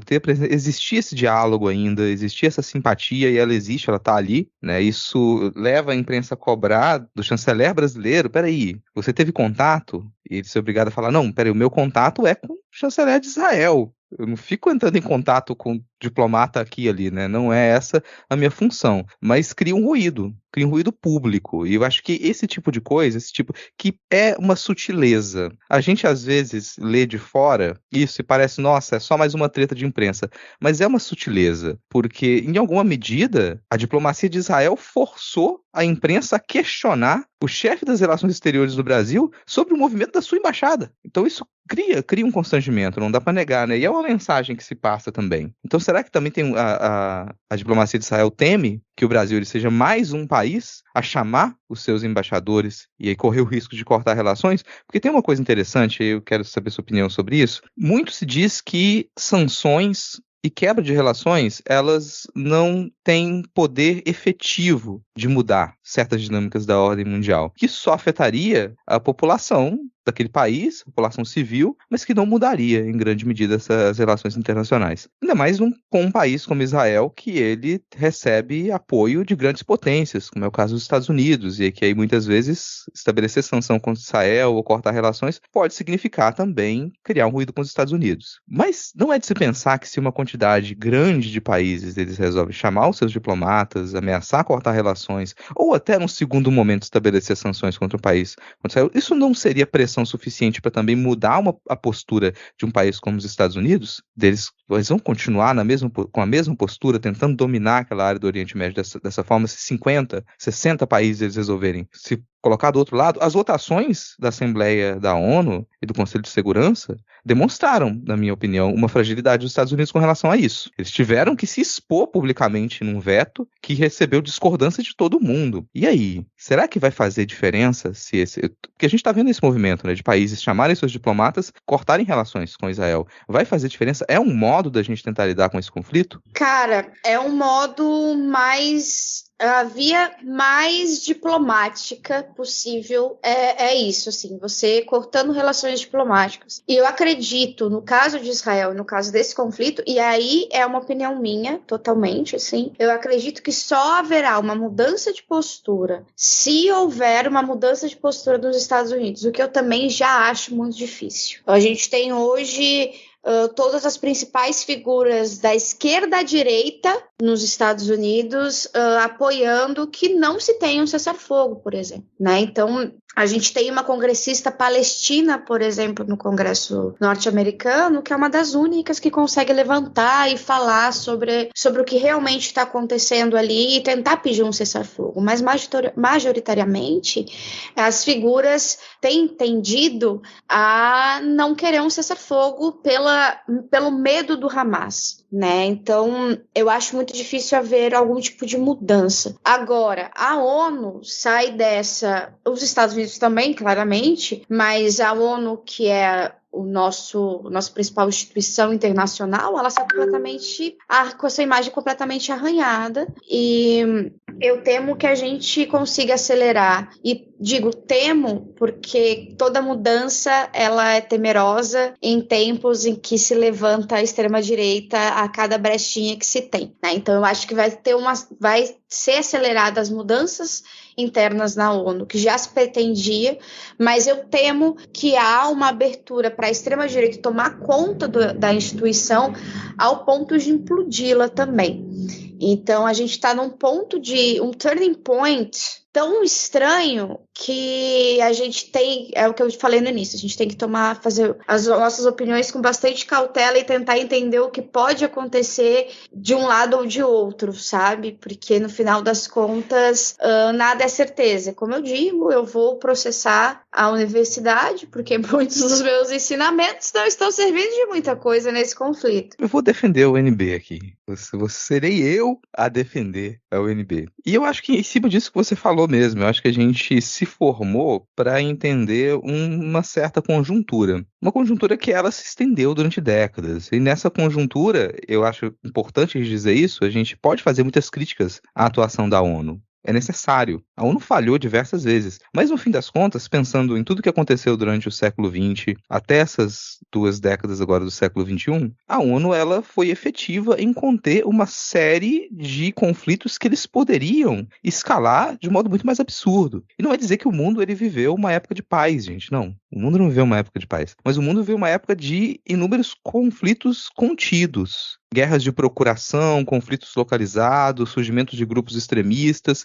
Agora, isso teve um crescente, e a gente se formou imaginando esse crescente. E talvez tentando se preparar para, em algum momento, as estruturas, as instituições, os mecanismos de contenção que a gente formou no pós-Segunda Guerra, eles não vão ser suficientes. Nesse sentido, a gente falhou. A gente falhou porque a gente teve décadas e décadas e décadas para tentar reformular esses mecanismos de contenção, tentar reformular o modo de diálogo no mundo, e a gente não conseguiu. A gente se preocupou com muitas outras coisas durante essas décadas e a gente não conseguiu fazer essa reforma, e agora talvez seja tarde demais a gente conseguir fazer isso. Não sei também se é aquela coisa simplória de falar que o mundo vive uma nova Guerra Fria, porque eu não sei se a Guerra Fria ela acabou do modo como se pensa que ela acabou, sabe? Ah, nossa, derrubaram o Muro de Berlim, acabou a União Soviética.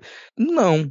Se você vai analisar de forma mais pontual, você vai entender como que continuaram a se processar as relações entre as ex-repúblicas soviéticas, quais tipos de relações econômicas se estabeleceram ali, influências de diversos países. Você pode falar de outros tipos de neocolonialismo, de neoimperialismo que surgiram em diversas regiões, mas o fato é que aquela dubiedade no mundo, ela continuou. A gente não se desfez, né, de tudo o que aconteceu durante a Guerra Fria, né? A gente talvez tenha baixado a guarda. A gente baixou a guarda com relação a algumas coisas. Mas se a gente percebe as movimentações dos Estados Unidos e da Rússia de 1990 para cá, a gente percebe que, bom, como público a gente pode ter baixado a guarda, mas a política externa dos Estados Unidos não baixou a guarda, a política externa da Rússia não baixou a guarda, a influência da Rússia nas ex-repúblicas soviéticas continuou muito forte, continuou muito intensa, uma dependência econômica dependência política, né, uma influência política muito forte, o surgimento de um novo agente mundial, que é a China, fora dessa dubiedade, que tem ali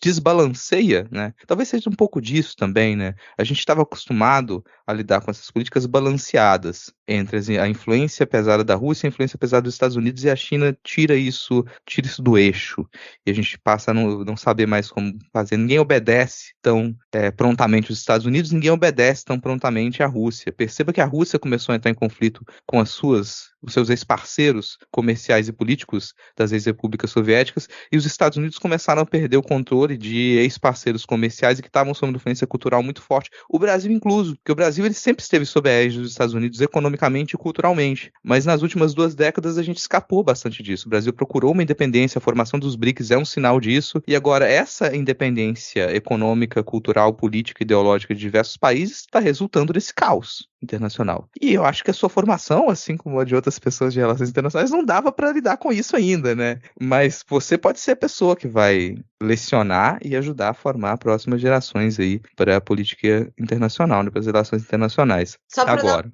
No pensamento, Rodrigo, o meu artigo final das relações internacionais o título foi Guerra Fria 2.0, as relações Estados Unidos e Rússia na internet, porque na verdade comunicacionalmente a Guerra Fria nunca acabou, e a comunicação é uma forma de guerra, e a gente viu isso quando a internet se massificou e ela foi usada muitas vezes para derrubar governos, para causar rupturas de democracia e até mesmo para iniciar guerras, e agora a gente está vendo uma guerra aí 100% televisionada, praticamente 100% online, e muito mais do que isso, com muitos robôs e muitos trolls manipulando a nossa opinião aqui no Brasil, algo que durante o conflito com a Ucrânia, na Ucrânia, por exemplo, não havia com tanta força. Fica até uma sugestão, gente. O último episódio do podcast Elilo, que é da NPR, é um podcast ali parceiro do pessoal do Rádio Ambulante, foi sobre as dificuldades do fact-checking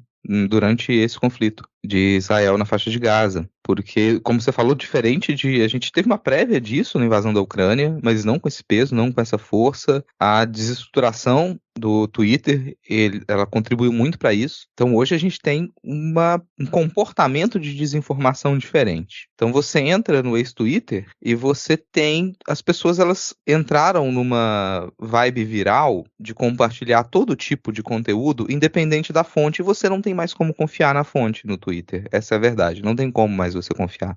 O fato de tweets virais eles renderem dinheiro também cria um outro problema. Então hoje a gente tem um comportamento que eu vou simplesmente compartilhar por emoção. E o Twitter está sendo formatado para isso, para as pessoas agirem por emoção no Twitter, compartilharem tudo, viralizarem algo por emoção, e você pensa as postagens para isso, para atiçar a emoção das pessoas e conseguir dinheiro em cima do engajamento delas. Isso resulta numa profusão de vídeos antigos, vídeos da Síria, por exemplo, dos conflitos na Síria, que as pessoas daqui do Brasil, por exemplo, às vezes sem ter intimidade com as imagens daquela região, não conseguem diferenciar quais são os exércitos de um país ou de outro, quais são as forças armadas de um país ou de outro, qual o comportamento de um grupo paramilitar e de outro, não consegue diferenciar. Simplesmente veem pessoas naquele cenário e aceitam a informação de que aquilo está acontecendo na faixa de Gaza ou em Israel. E não é assim. No meio disso, tem muitos vídeos que eles são factuais desse momento e que a gente não consegue mais diferenciar. Daí aí você pensa, isso no meio de um conflito altamente ideológico. Assim. Você tem ideologias fortes que elas estão se batendo nesse momento. E o Hamas, ele não é só um grupo terrorista, gente. Ele não é só um grupo terrorista. Ele é um movimento político já que chegou ao poder em 2005, não teve eleição de lá pra cá, mas ele é um movimento político forte também. Esse conflito de 75 anos que a gente tem lá, ele formou muitas gerações politicamente para ter opinião sobre qual vai ser o destino da Palestina, qual vai ser o destino da ocupação na faixa de Gaza. Então a gente aqui no Brasil sempre foi muito sensível a isso, né? Aí agora a gente tem isso com imagens, que torna a coisa mais problemática ainda, e não há velocidade suficiente no fact-checking para poder lidar com o que está acontecendo. É uma nova era para o jornalismo nesse sentido, né? Mas isso, eu vou pular o tópico aqui agora, a não sei que você tenha mais alguma coisa a falar, porque a gente está com tempo curto, né? Eu vou aproveitar um gancho muito forçado e falar que isso só existe se a gente tiver acesso à internet. E para ter acesso à internet, a gente precisa de energia elétrica. Esse é o gancho. Então, o negócio é o seguinte, parece que a maior cidade do Brasil, que é uma das maiores da América Latina, ficou aí dias sem luz, tendo totalmente a experiência do interior do Rio Grande do Sul, quando vem ciclone. Vocês estão achando que o problema é a privatização? Claro que não. Os empresários querem dar a vocês também a mesma experiência que a gente tem aqui no interior. Quer cair a luz e ficar dias porque bateu um vento, né? É sobre isso. E aí, vocês também, né, estão tendo a full experience com gestores que fazem vaquinha, que nem o Eduardo Leite fez aqui. Então, por favor, paulistas, parem de copiar a gente aqui nas coisas ruins. Mas, enfim, agora falando sério, a Enel, né, que comprou a Eletropaulo, uma empresa italiana, ela deu esse migué aí, sumiu, meteu vou dar um prazo X aí na segunda-feira ainda tinha quase 1 milhão de pessoas, a gente tá falando da maior cidade do Brasil, no escuro, comércios perdendo tudo, perdendo alimentos, um caos. Aí o Ricardo Nunes resolveu, né, vir com a tal de taxa de contribuição para que você, morador de São Paulo, faça uma vaquinha para aterrar os fios na sua rua. Isso é muito. E ele ainda teve a capacidade de twittar que alguém tinha que fazer alguma coisa em relação a Enel, né? E aí Erika Hilton meteu alguém é o senhor, meu querido, porque olha só, o senhor é prefeito da cidade, né? Às vezes a pessoa não tá nem ligada que se elegeu com o prefeito. E aí a prefeitura resolveu que vai processar a Enel, né? Uma delícia, mas privatiza, gurizada. Eu acho que é isso. Fica esse recado a São Paulo.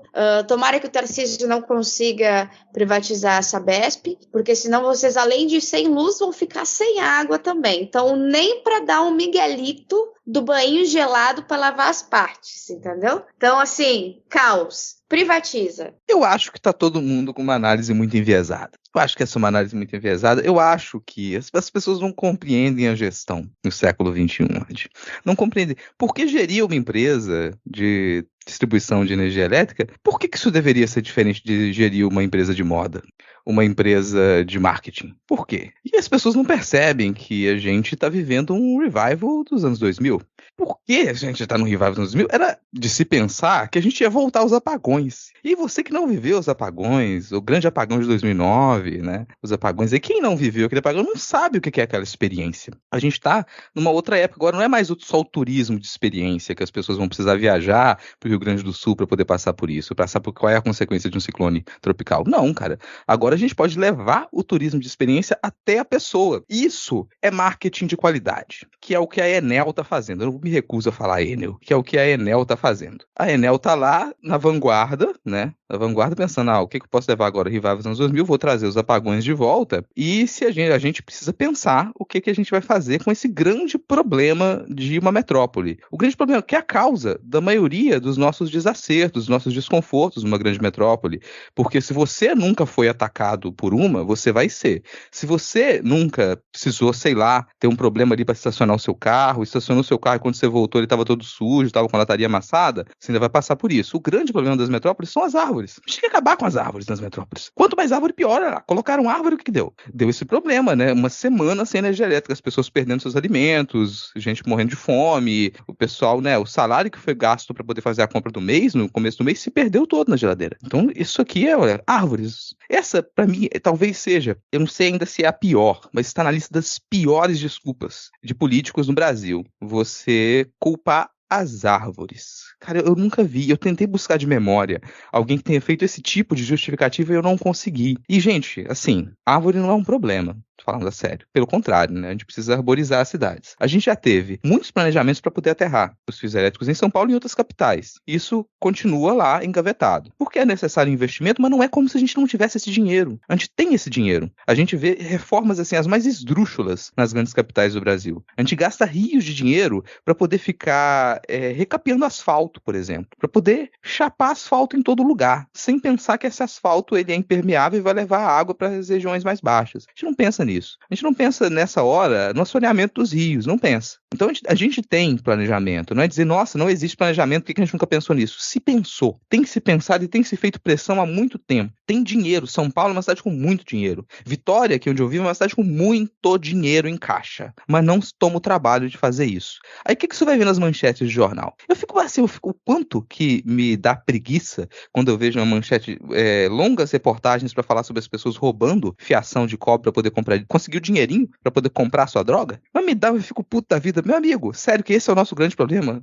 Você tá com um monte de fiação, tendo que gastar dinheiro com poda constante em árvore, tirando árvore de um lugar ou de outro, e o grande problema que você vai fazer na reportagem é quando as pessoas estão roubando fiação. Então São Paulo tem uma série de planejamentos, e que eles não são seguidos, não de agora. O prefeito vinha a essa altura do campeonato falar que ele, nossa, foi pego de surpresa, que não dava para prever uma tempestade dessa, que isso foi inédito e tudo mais, é fugir da raia. Mas eu não culpo só ele, não. Eu culpo todo um histórico de gestão da cidade de São Paulo e do estado de São Paulo também, tá? Que esteve na mão do PSDB durante, 2 décadas. E esses planejamentos não foram colocados em prática. Que é uma cidade grande, tem muito dinheiro, mas a gente tá falando de uma cidade que ela também tá no centro de um fluxo pro estado inteiro. Fluxo de veículos, fluxo financeiro pro estado de São Paulo inteiro. Então tem uma parcela de responsabilidade de culpa do estado de São Paulo, do governo de São Paulo, de não ter colocado esses planejamentos em prática. Então a gente está vivendo ali uma dupla falta de gestão. É o do governo de São Paulo, com uma pessoa que não faz a menor ideia do que é aquele estado, que não é de lá, que não entende a dinâmica, que não sabe o que fazer, e uma pessoa que não é um gestor público, não é um administrador público. Ele está completamente perdido naquele papel. Só para arrematar também, que eu acho que você mostrou brilhantemente, mas o problema não está apenas nos fios amostras. Um grande exemplo disso é o Distrito Federal. Brasília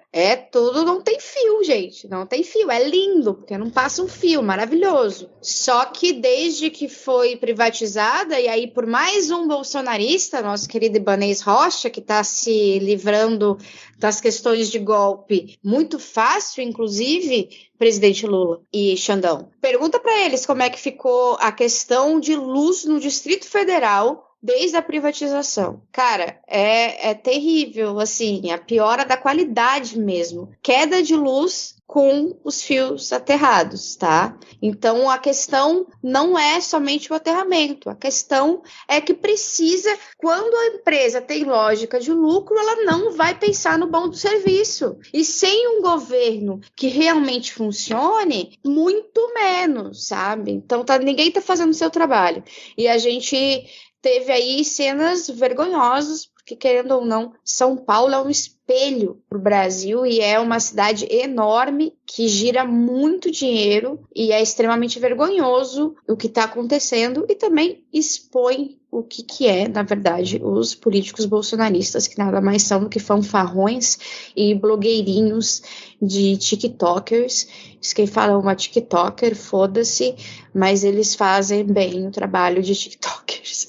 E é isso. Beijos. Vivam de publi, saiam da vida pública. Comparativo perfeito. Inclusive porque essas pessoas fazem o quê? Rifa. E o que esse pessoal tem feito é rifar o patrimônio público brasileiro. Algumas coisas a gente não deveria considerar que elas pudessem ser privatizadas, porque lidam com recursos básicos, recursos e necessidades básicas. Então a gente não pode pensar em privatizar a distribuição de energia elétrica no Brasil, porque energia elétrica é um recurso nosso, ele está ligado aos nossos recursos naturais. Gestão de água não pode ser privatizado, são recursos naturais, isso é bem do Brasil. Não dá para você pensar que isso vai ser usado para lucro de empresas estrangeiras, na grande maioria das vezes. Não dá para pensar nisso. E vou dizer, gente, fique atentos, porque a gente continua a ter debate para alguns tipos de privatização que você diz que é irreal que se discuta isso. Você privatizar bacias hidrográficas inteiras, você privatizar rios subterrâneos, sabe? Reservas de água que elas serão importantíssimas, fundamentais nas próximas décadas. E já se cogita privatizar isso. Então esse tipo de coisa não deveria ser discutida. E é o que aconteceu lá, né? Aí que você pensa nisso que você estava comentando. Na prática, a gente teve, um temporal que ele derrubou muitas árvores, ele derrubou muitos postes e milhões de pessoas ficaram sem energia elétrica durante dias. O que você precisa para poder corrigir isso? Na prática, o que você precisa? Você precisa que a empresa que toma conta disso, ela envie os seus profissionais para poder corrigir o problema, porque é um problema físico. Você precisa colocar transformador no lugar, colocar poste no lugar, juntar fiação. É isso que você precisa fazer. Para fazer isso, você precisa que tenham pessoas lá. Agora a Enel, ela dispensou boa parte do seu pessoal assim que ela assumiu a gestão da distribuição de energia elétrica, ela, para cortar investimento, para poder lucrar, ela cortou pessoal. Então você não tinha gente para mandar, você não tinha trabalhador. E os trabalhadores que continuaram trabalhando na Enel, eles ficaram precarizados. Antes desse temporal, eles já estavam com muito trabalho para fazer, eles já não estavam dando conta. Então você tem trabalhador morrendo, porque é um trabalho de risco. Você subir para lidar com fiação elétrica de alta tensão é um trabalho de risco. Você tem trabalhador morrendo e não é de hoje, não é por conta desse temporal. Porque a Enel resolveu cortar pessoal. E você imagina o tamanho da cidade de São Paulo. Você vai ter que corrigir problema todos os dias. Todos os dias vai ter um problema para você corrigir. Todos os dias vai ter transformador com problema. Todos os dias vai ter fiação que vai cair. Todos os dias vai ter poste, vai ter árvore, vai ter acidente de trânsito. Todos os dias. Então, ao contrário de você cortar pessoal, o que a Enel deveria ter feito era, e aliás, pelo contrato, ela deveria aumentar o investimento, não cortar. A concessão da Enel deveria já cair, porque eles não cumpriram o que eles deveriam cumprir. Eles não investiram o que eles deveriam investir, ou o que investiram, não investiram de modo adequado. Agora, a gente é muito complacente com essas empresas que elas conseguem concessão pública. A gente é muito complacente. A gente é complacente com as empresas que resolvem cobrar pedágio, mas não tem. Não tomam conta das vias públicas. Tá tudo lá, caindo aos pedaços. É só uma parte ali mais próximo, urbano, próximo às vezes da fazenda de um deputado, do sítio de um deputado, que a pista tá inteirinha. De resto, é só cobrança de pedágio. E a gente continua a ser complacente. É concessão de 50 anos para uma empresa dessa. Sem que eles precisam prestar conta de nada. Eu acho irreal que depois disso tenha se passado 2 semanas e não tenha se cobrado de verdade da Enel. A Enel continua a ser a empresa responsável por aquilo. O que eles cometeram foi um crime que resultou na morte de pessoas. Milhões de pessoas sem ter acesso ao serviço durante dias. E eles continuam lá, a gente continua pensando, o que a gente vai fazer? Assim, não sei se é nem o caso de pensar, nossa, a gente tá cobrando do prefeito, tá cobrando do governador, pelo óbvio, que eles deveriam se posicionar. Mas enquanto a gente vê violência no Rio de Janeiro e é fácil de pensar numa intervenção federal, a gente vê uma situação em São Paulo, por exemplo, a gente não pensa, peraí, o que a gente vai fazer? Porque esse pessoal tá rifando o bem público, tá matando pessoas, tá entregando dinheiro público lá para que as pessoas lucrem em cima do sofrimento da morte dos outros. E nada vai ser feito, nem juridicamente, nem por decisão do poder público, até que aconteça de novo. Isso aqui é uma coisa que a gente fala há décadas. A gente observa um desastre e a gente fala, vai acontecer de novo. E vai acontecer de novo. Pode esperar, vai acontecer de novo. Se a Enel continuar com essa concessão, vai acontecer de novo. Você pode esperar. Não precisa ser próximo temporal. Pode ser, às vezes, uma pequena falha. Imagina uma falha de distribuição para para regiões que elas são mais sensíveis, para regiões industrializadas, para hospitais. A gente vai começar a pipocar cada vez mais problemas, porque isso foi, para mim, só um chamariz da incompetência dessa empresa. Só um chamariz do que já vem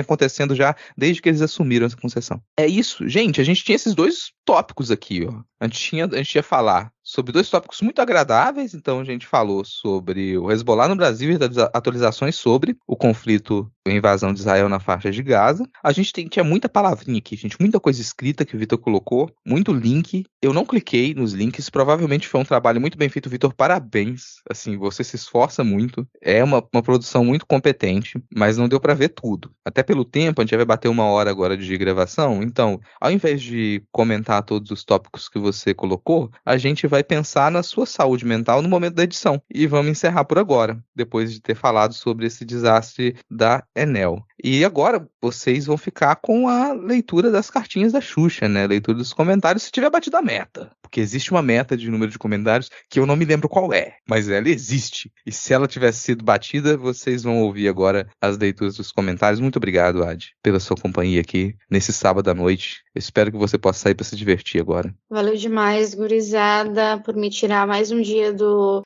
porão. Espero que vocês me deem liberdade mais vezes, porque lá é meio escuro e eu gosto do sol. Então é isso, até a próxima. Obrigada por tudo, Vitor. Valeu, falou. Tchau, tchau.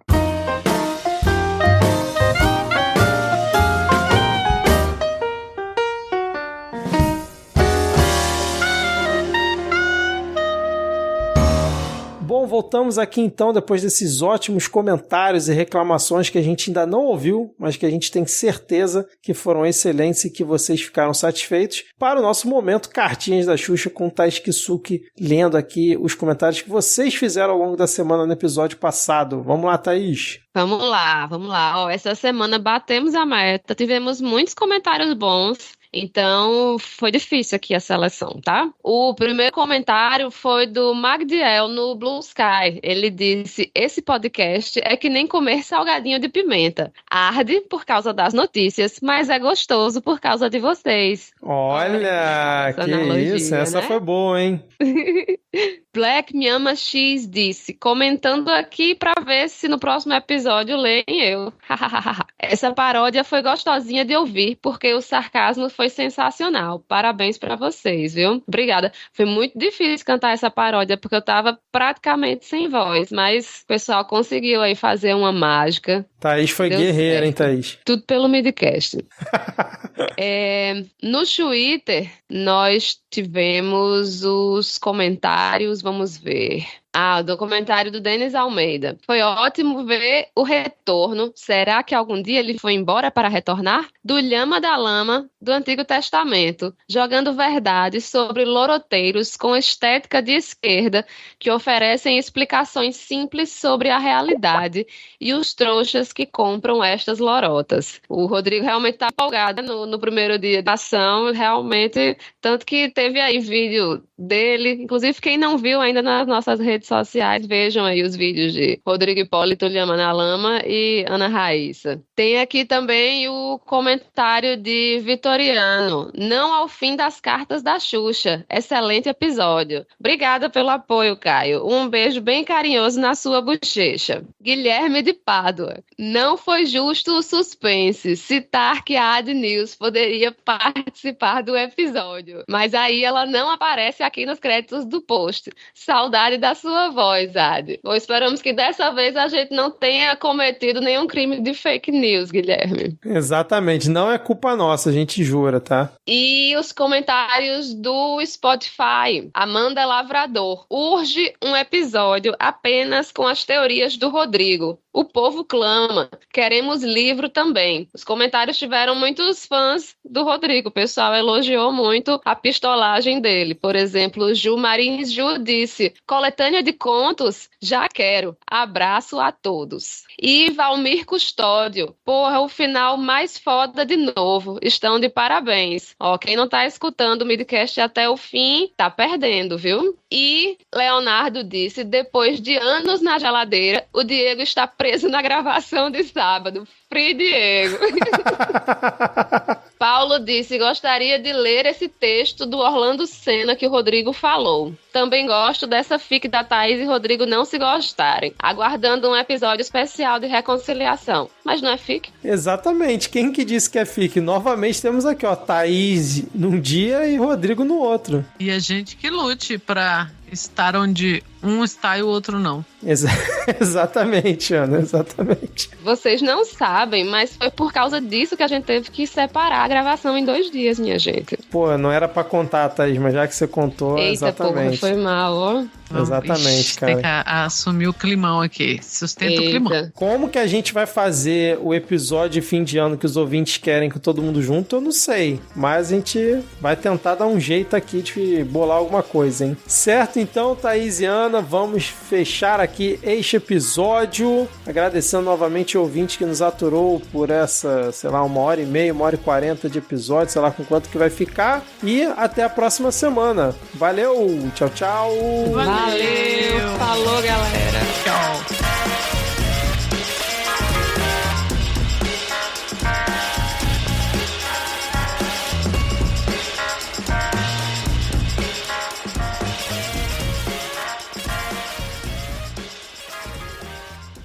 Pensando aqui, o Vira-Lata Caramelo tinha que ser um dos mascotes brasileiros, junto ali com o Zé Carioca, apesar que o Zé Carioca foi fabricado pelos Estados Unidos, mas junto Vira-Lata Caramelo com o Zé e Gotinha. o Gato Rajado. É verdade. Os O Gato três... Rajado, só que no Midcast todo mundo tem um. Verdade. E junto ali com o Zé Gotinha, né? Podia fazer ali a tríade. É o oposto dos 3 Cavaleiros do Apocalipse. Amei! Nossa senhora.